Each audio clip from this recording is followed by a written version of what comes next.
Hi everyone, I'm happy to welcome you to my channel. Today I'm starting an exciting journey into the world of scary stories, each one based on real life events. If you love thrills and mysterious tales, you're in the right place. In every video, I'll share gripping stories that will leave you holding your breath. Don't forget to subscribe so you won't miss out on a single story. Let's dive together into the world of the unknown. Let's get started. The Woman by the Department Store. This happened to me a year ago, near a famous department store in Mexico, as I waited for the bus. I had gone out to buy a birthday cake for my best friend, and also planned to pick up groceries and little things for the house. That meant I had a lot to carry back. Usually, I walk home. It's not far, but with so much baggage, I decided to take the bus. It was about 4 p.m., and since it was the city center, there were crowds everywhere, waiting for buses. What happened next seemed strange to me. I leaned against a shop window, balancing my bags to keep the cake from falling, when a woman approached and started a conversation. For some reason, people often come up to me and talk, even though I consider myself an introvert. But at that moment, it didn't seem odd. One of the first things she said was a warning. Something like, "Be careful with your things. There are a lot of bad people here who might try to rob you." I took her words as friendly advice and didn't really pay attention. But then she began asking me all sorts of personal questions. Where I lived, which bus I was taking, my parents' names and jobs, where I was going.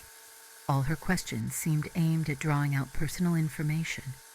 I felt uneasy, and remembering my mom's advice about strangers, lied in response to every question. Then she started rambling about her private life, but nothing she said made sense. Her stories were random and illogical. She just mumbled nonsense, connecting things in bizarre ways. The more closely I looked, the more I realized something was wrong. Her face was odd. She only looked towards the sky, her eyes wide open, babbling nonsense, her appearance disheveled, something I hadn't noticed at first. Honestly, I thought she might have schizophrenia or something similar. She started getting closer, invading my personal space, repeating the same warning. That scared me, so I stepped away. Even another woman passing by looked shocked. At one point, this stranger cornered me. Getting so close, I felt like I was being harassed. I also forgot to mention, when I told her what bus I'd take, she suddenly claimed she was getting on the same one, even though before she'd said she was going somewhere else. She made up a story about visiting her brother so she could, coincidentally, be on my bus. I told her I might walk instead, since the bus was slow, but she wouldn't let me go. When I insisted, she said she'd walk with me because she was going in the same direction. I couldn't understand her logic. At that point, nervous and scared, I said goodbye and pretended to be friendly so I could leave faster. She started following me, so when I turned a corner, I had to run, forgetting about the cake until I was sure I'd lost her. There are a few more details, but I'll keep the story short. My sense was that if she wasn't planning something bad immediately, she might have been waiting for a chance to catch me alone. Sometimes in Mexico, kidnappings use tactics like this, with multiple people involved. Tananmanaran. I've been wanting to share this story for months, and since it's now 4:30 in the morning, and I can't sleep, paralyzed by the fear someone might be hiding in my apartment, I decided to finally write it down. For context, I work as a bartender. On the night in question, I'd had a really rough shift. I'd been harassed by a man at work. After we kicked him out, I stayed to finish my shift. I even called my dad, and after talking, decided that as long as I felt physically safe, I could keep working. My boyfriend was waiting for me at home, even though he'd worked a full day himself. because he knew how upset I was. Imagine us, lying in bed, the bed positioned in the middle of the room with the headboard against the back wall.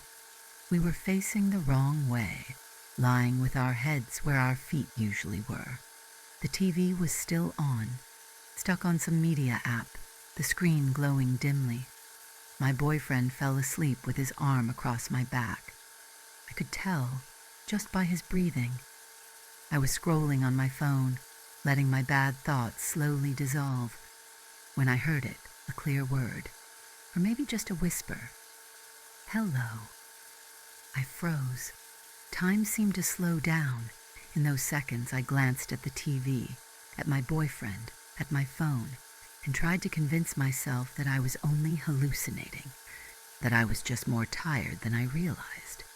Then, I heard it again, just as clear, coming from my hallway. Hello. But it wasn't loud. It was quiet, like someone was testing if I was awake. I became suddenly aware of a figure in my hallway. The voice belonged to a person who was definitely not supposed to be in my home. That is a chill I'll never forget. By then it was 4 a.m. Now, as I write this, it's 4:44. I can count on one hand the number of times I've fallen asleep before 4 a.m. since that night, or woken up at around 3 in the morning. If I do manage to sleep before 4, I always get up to check if all the doors are locked. This is why I'm sharing my story. I simply can't sleep. I screamed, really screamed. My boyfriend jumped up, confused, and started yelling too. He opened the bedroom door, and there stood the intruder, peering into the darkness. We had no idea what he wanted. We still don't. My boyfriend shoved him, told him to get out. It was a Saturday. We lived 25 minutes from the downtown bars, which sounds far but really isn't. Both of us assumed the guy had just gotten the wrong house. But then, coldly and calmly, he said, "I'm leaving." And instead of heading for the front door, he turned toward the sliding glass door leading to our balcony. He slipped out quietly, hopped over the 2-meter fence, and disappeared. We didn't call the police. I was hysterical, confused, and convinced he'd truly made an honest mistake. To the person who broke into my apartment, I hope we never meet again. The Train Stranger. Hey night, I went to a concert with a friend in the city on a Friday night. We're both in our early 20s, and honestly, we're a little high on some edibles. We've taken this particular train dozens of times. I've had a few weird experiences, as any young woman does, but my friend had never had anything like that happen to her. After 3 of our 5 stops, I noticed a tall, slim guy, maybe around 28 to 30, doing pull-ups on the overhead bar in the next train car. You know, the bar you hold onto for balance.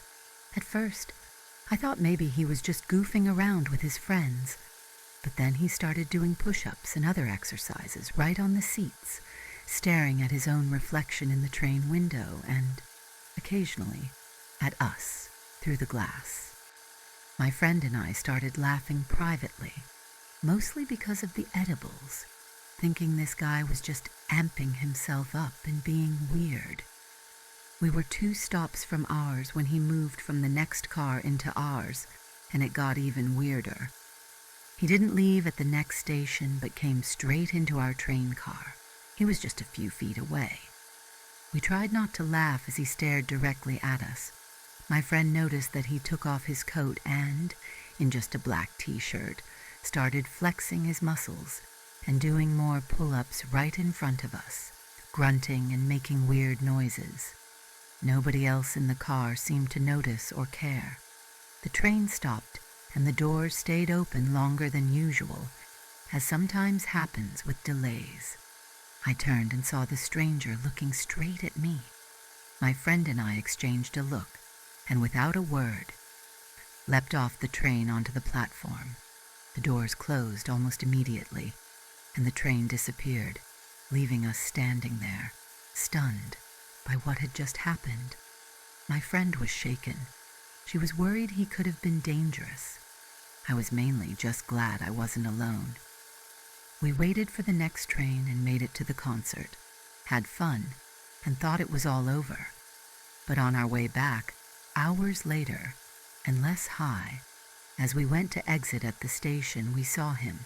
He was talking to a woman in front of the turnstiles. In a panic, we ran through, hurried down the escalator, and caught the waiting train. For several stations, we nervously discussed whether he might be following us. As far as we could tell, he stayed at the station. We didn't see him on the train or at the concert. But when it was time to get off for our stops and head home, my friend got up and went to stand by the door. Suddenly, out of nowhere, the same stranger appeared, headed directly toward me. He stared me down, walking faster. I was so frightened that I squeezed between my friend and the train doors just as they opened, trying to avoid him. I tripped, stumbled off, and we made a run for the escalator. I didn't dare glance back to see if he was following, but from the top, we saw him exit our train car and go into the next. We were paranoid the whole way home and couldn't figure out how he kept managing to end up in the same train car as us twice, or why he seemed so interested in following us. Our route isn't even particularly busy, and this all happened late at night. We were truly creeped out. The Boy and the Alley. I was 11 years old and walking home from school around 4 p.m. It was an empty road, just 5 minutes from my house, with a few houses and several small alleys nearby. As I was walking, a guy about 19 in a black hoodie approached me and asked, "Excuse me, are there any alleys around here?" At the time, I was just a naive 11-year-old. I didn't think anything was off about his question. I simply pointed to an alley close by and kept walking. 10 seconds later, I felt a sharp pain in the back of my head. He grabbed me and started dragging me toward the alley. That's when I realized he'd hit me. Even as he was pulling me, a part of me wondered if this was some kind of prank. Once we got to the alley, which was surrounded by fences and stone pillars, I whimpered a little, which must have annoyed him. He slammed me against the fence, pinned my head to one of the stone pillars, pulled it back roughly, and said, "Just close your eyes." Then he tried to smash my head into the pillar, maybe hoping to knock me out. I managed to throw my arms up and soften the blow so I wasn't badly hurt. I guess he'd watched too many movies and thought knocking someone out was easy. At that point, he realized it was getting too risky. This alley led to a small square, a public open space. He just took off, and I ran home as fast as I could. My parents called the police, and I later heard that the same guy tried this with another kid, but that time the kid's dad saw it happen and tackled him until the police arrived. I don't think I need to spell out what he intended to do. The bridge in December. It was a dark, wintry evening in December just after I'd turned 18. I was in a rocky relationship, full of arguments with my boyfriend. After crying most of the evening, I decided I needed a walk. I live at the edge of a small village where the roads have no lights or sidewalks, just patches of grass beside a fairly busy street. It was 6 p.m. Pitch black, but I decided to go for that walk anyway. Looking back, a pretty stupid move for an 18-year-old girl. I walked to the bridge over the highway. I stopped at the top, watching the cars pass below, wondering where everyone was going. There's a homeless shelter nearby, but I'd never had any issues walking there before, just some drunk men who always ignored me. Suddenly, I felt a pair of hands wrap tightly and inappropriately around my waist from behind. For a split second, my hopelessly romantic side thought it might be my boyfriend, coming to apologize. But it wasn't him. I felt a man press up against my back, roughly spinning me around to face someone else, another man. Both were in their 30s, scruffy, wearing baggy clothes and holding shopping bags that clinked with every movement. The man who grabbed me didn't speak English, but his friend did. They both spoke Polish and reeked of cigarettes. I had never been in a situation like this before. My stress response was to freeze. I literally couldn't move or speak. They complimented my hair and eyes, even though it was dark, and kept asking me questions. What my name was, where I lived, why I was out so late. I answered, trying not to show my fear, even though the guy behind me could clearly feel me trembling. They asked if I wanted to come with them, presumably back to the shelter. I lied and said I was 16, hoping that might stop them, though deep down I doubted it would. I could feel his grip get tighter, his excitement growing. I wanted to scream, cry, call for help, but there were just 3 of us alone on the bridge. Nobody was passing by. I told them my boyfriend was coming to meet me and he'd be there soon. That small, helpful lie seemed to get through. Eventually, the man loosened his grip and let me go. I ran in the opposite direction, faster than I've ever run in my life, all the way to a bench in the village, sobbing as I caught my breath. Several people passed by, but nobody asked if I was okay. I called my boyfriend and he met me halfway home. I never walked alone in the dark again, and I still haven't crossed that bridge, even in daylight. Almost kidnapped at the bookstore. This happened when I was very little, maybe 5 or 6.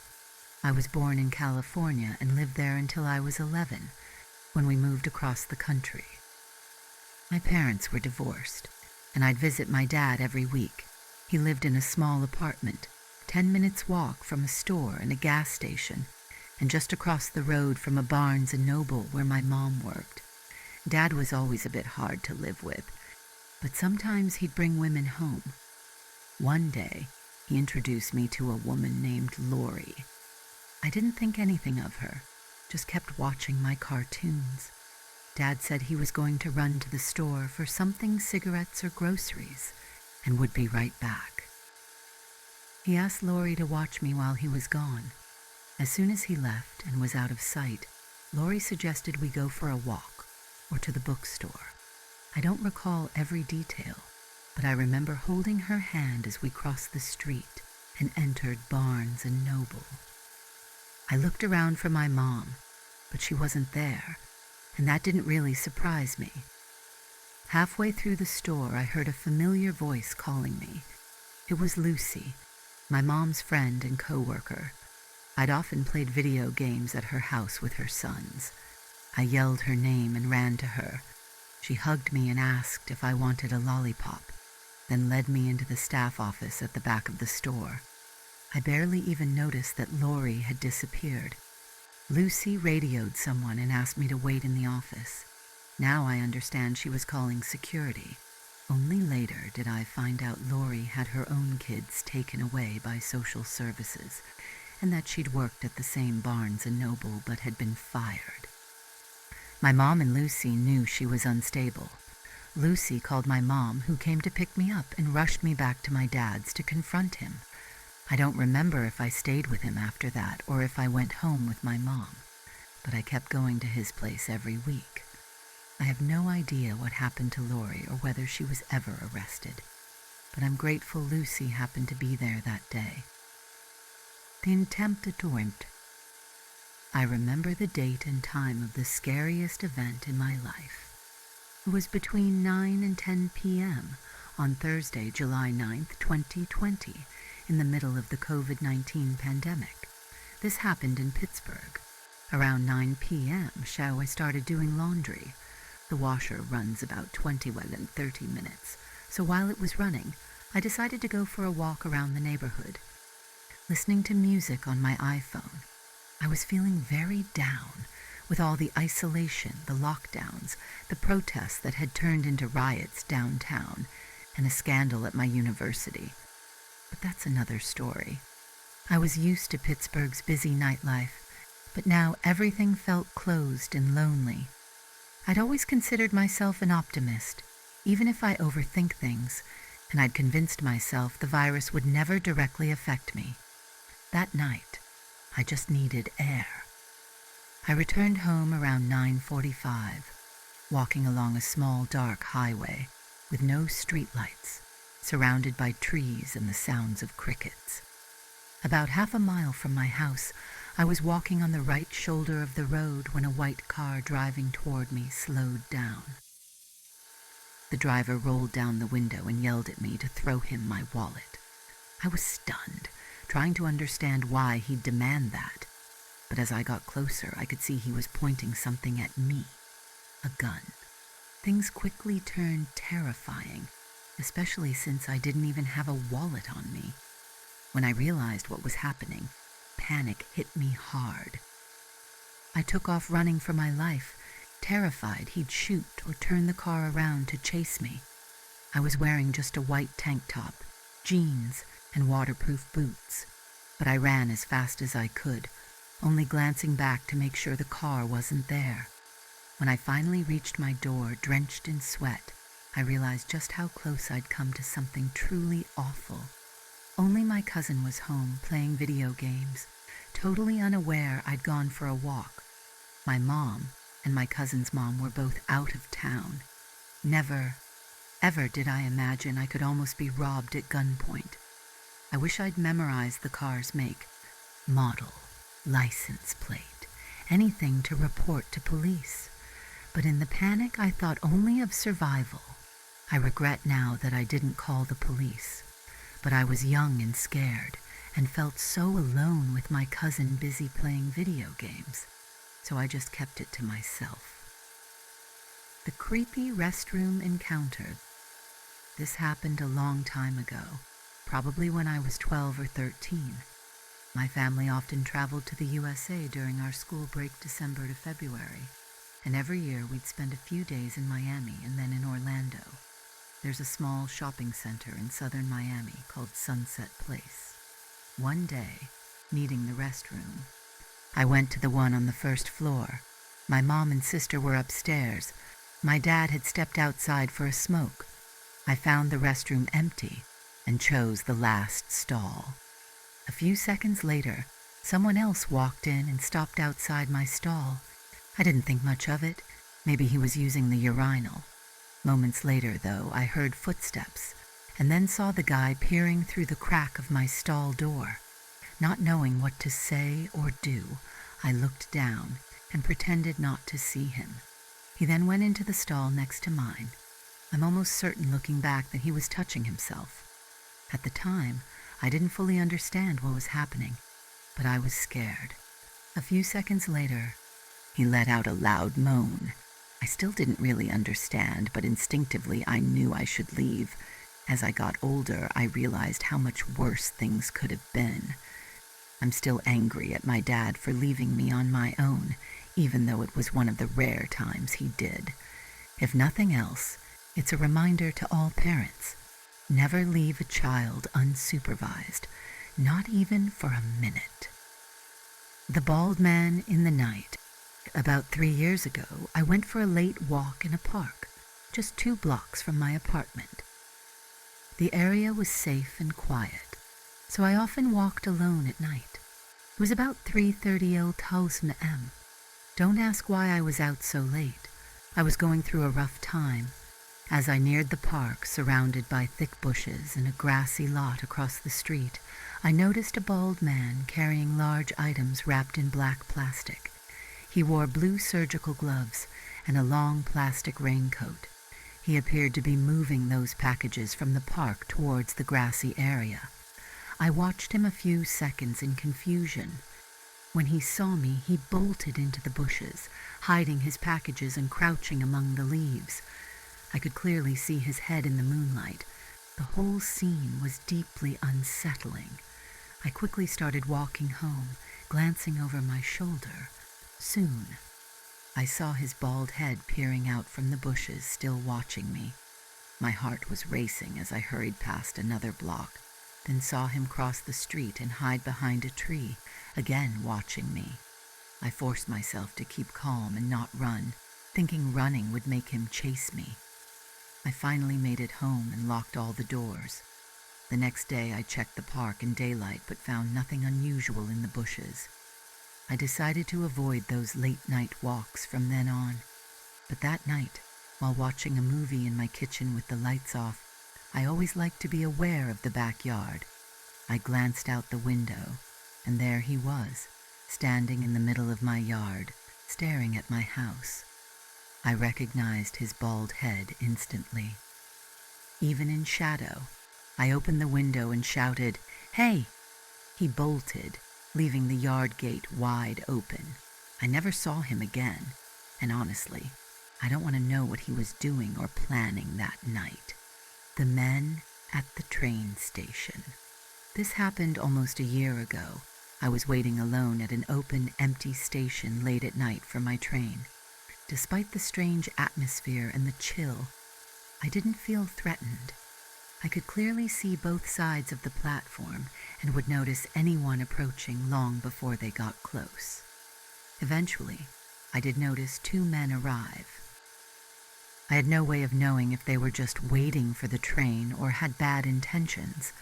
As a woman, I'm used to feeling anxious in situations with unfamiliar men around.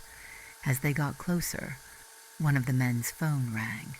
He answered with a cheerful tone in a language I didn't recognize, nodded at me as a greeting, and sat far away. I felt relieved and assumed the other man would follow, but instead he stopped right in front of me and started staring. I asked if there was a problem in my language, only half sure he'd understand.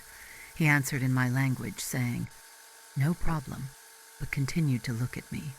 Then he said I was pretty and asked why I looked so sad. It was awkward, but I thought maybe he was just an older guy who didn't understand he was making me uncomfortable. I nodded, not knowing what else to do, until my train arrived. He asked if he could sit next to me, and I should have said no, but I just shrugged and sat down, hoping to get away from these men. No such luck. The man sat right beside me and the other sat across from me. One kept staring, insisting I was beautiful, asking questions about my life. I lied to everything. But then it got even stranger. He started talking about how I could get any man I wanted, that God wanted me to have a child, and said the time was now. He kept commenting that race didn't matter. We're not the same race, that I was special, and even tried to touch me. Then he asked if I would go with him to a nearby village when we got off. I said no, but he persisted, saying I needed to be free and happy. I kept saying no, telling him my father was waiting for me. He asked, "Is your dad strong?" I replied, "Yes," hoping he'd leave me alone. I texted a friend to let them know what was happening. The man noticed and demanded my phone number, claiming he could help me as he understood women. At that moment, my friend called me, and I pretended to be in conversation until we got out of the city. As soon as I exited, I went to the parking lot, keeping an eye out, and called my dad from a hidden spot. Suddenly, I felt someone hug me from behind. It was the same man from the train, alone this time. I shoved him off and balled my fists, ready to fight. He said, "I just wanted to say goodbye," with a weird tone, then inched closer, puckering his lips. I pushed him away and ran, calling my dad as I got to safety. I truly believe that man could have done something terrible to me that day. Please, let's never meet again. The pizza thief from the woods. This literally happened just a few hours ago, and right now, I'm more mad than scared, because someone stole my pizza. There are rumors in our town that some guy lives alone in the deep woods nearby. I always thought it was an urban legend, since I've never seen anyone or anything like that whenever I drove by at night. Anyway, today I was out for a drive and decided, hungry, to grab a pizza before heading home. I was looking forward to eating it while playing Minecraft. I've been obsessed for 2 weeks. I paid for my pizza, carried it to my car in one hand, phone in the other, texting a friend to see if he wanted to play. As I was crossing the lot toward my car, I noticed something under my car. Just a shadow, or so I thought. I put my phone away, grabbed my keys, and tried unlocking the car to scare away whatever it was that might be hiding nearby. Dog, stray cat, whatever. When I unlocked the car, nothing moved. I went over to the driver's side with my phone flashlight. And there he was, a filthy, naked man with bulging eyes, crouched and staring right at me from under my car. He looked like he'd rolled in mud that had dried and cracked on his skin. His eyes were bloodshot, popping out, and he was, again, totally naked. I jumped back in shock, dropped the pizza, and started yelling at him to get away from my car. He just stared at me, then at the pizza. The next moment, he lunged at the pizza like a dog, grabbed it, and ran off toward the woods. I stood there in disbelief, then went back to the pizzeria for a second pizza. But the workers, clearly, didn't believe my story. Once home, I locked everything, even my bedroom door, because part of me was still freaked out. I guess I'll just play Minecraft all night now. To the filthy, naked man in the woods near my town, I hope we never meet again, and next time, I'll fight you for my pizza. The Midnight Intruder and Cinnamon. This happened when I was still in high school, on a Wednesday night. Normally Wednesdays meant youth group for me and a girls' night for my mom with her mom playing cards, watching TV, and hanging out. We'd usually be gone until 9:30 p.m., but that night, for some reason, both of us stayed home. I was downstairs in Mom's basement room, watching TV with her. Our neighbor wasn't home, but his dog Cinnamon usually stayed with us when he was away. I slept on a futon, always sharing it gladly with Cinnamon, who was sweet, but a little too big for the bed. Around 8 or 8:30, I decided to head up to my own room. The house was set up so you had to climb one staircase to a landing, then another set of stairs to get to the kitchen and living room. The front door faced you at the top of the stairs. Cinnamon and I were climbing the stairs when suddenly she barked loudly and raced up ahead toward the kitchen. In that instant, our front door burst open and slammed against the wall. I saw a man dressed all in black, hood up and black gloves on, dash through the doorway onto the porch and down the steps, escaping into the darkness. Cinnamon kept barking at the screen door. It all happened so fast, so loud and suddenly, and it was the middle of winter, pitch black outside. I ran and locked the door, then took Cinnamon to my room and locked both of us in. I called my mom, and she told me to stay locked in until she got home. I barely slept. Every sound or creak had me on edge. I'm grateful Cinnamon was so fearless and alert. She protected me. I'll never forget it. The cry in the empty college town. This happened just last week. I live alone in a small university town, not as a student or staff, but my apartment is part of a duplex on a quiet residential street, only a few blocks from the campus. Most students had already left for winter break, and the whole city was eerily quiet. Late Wednesday night, I woke up to a strange sound outside. It wasn't normal crying, more like a wild, animal-like wailing, neither a call for help nor grief or panic. It almost sounded like someone playing at being a ghost. But it was a little too convincing and kept repeating. Not exactly the most pleasant way to wake up. I got up and looked out the window, but saw nothing and couldn't figure out where the sound came from. A few minutes later, the wailing faded into the distance and everything was silent again. I went back to bed feeling uneasy. The next night, Thursday, I wondered if I'd hear it again. Sure enough, a few hours later, I woke up, but this time to a new sound, something like heavy, scraping footsteps, as if someone was dragging a shovel along the sidewalk.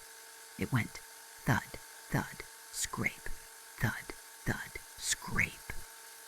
I looked out and saw the thick fog had covered everything, but across the street, I could just make out a figure. It was a woman, hunched over with long tangled hair piled up in a way that looked like she was wearing an odd hat. Her arms were folded behind her back, and she was taking 2 heavy steps, then sliding as though she was skating on the pavement without ice. It looked almost hypnotic, so effortless, like some kind of dark ballet. I watched from my window as she repeated this dance for several minutes, then paused, bent forward almost like an athlete at the starting block, and stayed that way for a minute. It was unsettling to watch in the darkness and fog. Then suddenly she stood up, turned away from me, and balancing on her tiptoes with arms spread wide, glided away so fast like a cartoon character vanishing in a split second. After that, I never saw her or heard that sound again. The Stalker X. I was 17 the first time I realized the danger. When I was 14, I liked older guys, not just a year or two, but 3 or 4 years older. That's how I met my ex. He was 17 and seemed sweet, until he started talking about his unstable mental health and drug issues. I don't judge anyone for their struggles, but he never got help, lashed out at me, said hurtful things, and never really cared how I felt. We were together for 2 years. Then one day he just blocked me and ended our relationship without warning or explanation. 2 months went by with no contact. Then one afternoon I came home and checked the mail. There was an envelope odd because we usually only received bills. My name was scrawled across the front in messy handwriting. Inside was a letter. Hard to read, but clearly from him. He apologized for letting me go and said he wanted me back. I laughed it off as a weird prank from my friends and shoved it in my drawer. That night, I got a call from an unknown number. I rarely answer those, but I was in a playful mood and picked up. All I could hear was someone breathing. "Hello?" I asked. No answer, just heavy breaths. "Beatrice, are you so bored you're pranking me?" Still nothing, just breathing. Then suddenly a voice. "Who is Beatrice?" I hung up in a panic. I muted my phone and tried to sleep, not realizing this was just the beginning of a nightmare. The next morning, I saw multiple missed calls from that same number. I got a message too, begging me to pick up and talk. I tried to ignore it, but the calls and messages kept coming even after I left for school. While outside smoking with a friend, I got another call. Frustrated, I answered, "Who are you? Why do you keep calling?" The line was silent. Then he said my friend's name. "You're with Alex, aren't you? I can see you." I scanned the area but saw no one unfamiliar. I hurriedly ended the call. After that, the harassment escalated. I began receiving more letters and sometimes flowers left by my fence. For context, my ex was from another town and I'd never told him my address. He only knew my school. Each week, I'd find a single rose on my school desk, but my classmates never saw who left them. The paranoia grew. My ex started showing up on streets near my home and on public transport. One day, my regular ride was sick, so I had to take the bus. I spotted his wavy blonde hair immediately. I froze with fear, but managed to convince the bus driver not to let him off at my stop. He protested, but the driver wouldn't open the doors. When I finally got off, I burst into tears of relief. School ended soon after, and I haven't seen him since. But I worry he could return when classes start up again. The police never took it seriously. And now, 2 weeks ago, I started getting threatening letters. I carry a knife and have changed my number. But I'm not sure what else to do. Night shift dangers in Kentucky. This happened many years ago when I was just 18 or 19, working at a grocery store in Kentucky. I was small and shy. Most of my shifts I spent totally alone. The store was in an out-of-the-way location and usually empty after dark. My manager, who was married, and his best friend, the only other employee, would often take off together, leaving me by myself even at closing time, which was midnight. My duties included sweeping the parking lot and checking fuel tank levels. I hated doing those things alone, especially with no other open businesses nearby. This was 1984, of course. There were no cell phones yet, and I was extremely naive. One night I got a call from a man asking, "Do you sell Playboy magazines?" I politely said yes, and listed a few other magazines we had. He then asked, "Who's on the centerfold?" I, still being polite, set the phone down, checked the magazine, and read the name to him. "Do you think she looks sexy?" he asked. That stopped me. I froze, realized how wrong this was, and hung up. Thankfully, he never called again, but I felt so stupid for even answering his questions. But the next incident was much scarier. When I got the job, I was told to call the police if anyone lingered in the parking lot for more than 15 minutes after dark. One night, a man arrived in a light-colored car and parked directly in front of the doors. I waited for him to come in, happy to finally have a customer, but he just sat there, constantly wiping his face and staring into the rear-view mirror. I checked the time after 15 minutes. I called 911. Police cars arrived quickly and talked to the man while another customer came into the store. Later, one of the officers came in to thank me for calling and to check if I was okay. What he told me was chilling. The man had been wiping blood off his face, and there was a huge knife with a broken handle also covered in blood on the back seat. The officer said the man was drunk, so they arrested him for driving under the influence, but they didn't know whose blood it was and would investigate further to see if he'd hurt or killed someone. I never heard more about the case. After realizing how easily something terrible could have happened to me that night, I quit, not long after. The girl with a dangerous fixation. This is something I'd never have believed I'd be telling anyone, let alone writing out. And it happened some time ago, but I've been working through it with my therapist and psychiatrist. In August 2022 and February 2023, I started seeing professionals for personal reasons, and the first thing my therapist asked was, "How do you feel about all this?" I answered honestly. The whole situation filled me with anxiety and brought up memories of my own struggles with obsession. But unlike Jane, I never went this far. We discussed the parallels between my past actions and what Jane was doing to me.